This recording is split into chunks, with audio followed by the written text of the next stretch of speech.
Toshkent shahrida tug'ilganman. 1982-yil ziyolilar oilasida tug'ilganman. Bizning oilada shifokorlar yo'q. Onamlar hamshira bo'lganlar. Ozgina meditsinaga muhabbat, mehrmi yoshligimdan tushgan. Onam sababli ham bo'lgan. Undan tashqari baribir o'zi shu sohaga qiziqqanman. Hech bir esimdan chiqmaydi. Shu kichkinaligimdan shifokor bo'laman deganman va shu maqsad sari hamma boshqa orzularimdan ham voz kechganman desam ham bo'ladi. Ozgina menda ijodga, raqsga, boshqaga, muzikaga sal bor edi qiziqish.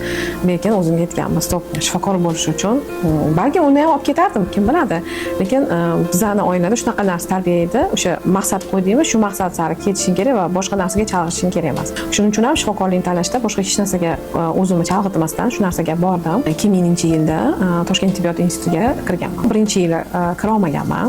1999-yilda Toshmi qoshidagi litseyni bitirib, shu yilning o'zida kira olmaganman afsuski va yana bir yil tayyorlanib, keyingi 2000-yilda byudjet asosida Toshkent tibbiyot oliygohiga kirganman. Bakalavr bosqichida 7 yil o'qiganman. Aynan tor mutaxassislik tanlashda onamlar maslahatlari bilan ayol kishiga shu akusherlik yaxshi, juda savobli ish, qiziq, to'g'ri og'ir, lekin uddala olmaysan deganlar uchun shu akusherlik ginekologiya mutaxassisligini tanlaganman. 2007-yilda men akusherlik ginekologiya mutaxassisligi bo'yicha Toshkent tibbiyot oliygohining magistratura bosqichiga unga ham byudjet asosida kirganman. Hech kim haligacha ishonmaydi, lekin men 10 yil ichida ham bakalavr ham magistratura bosqichlarini byudjet asosida o'qib bitirgan talabalardan biri hisoblanganman.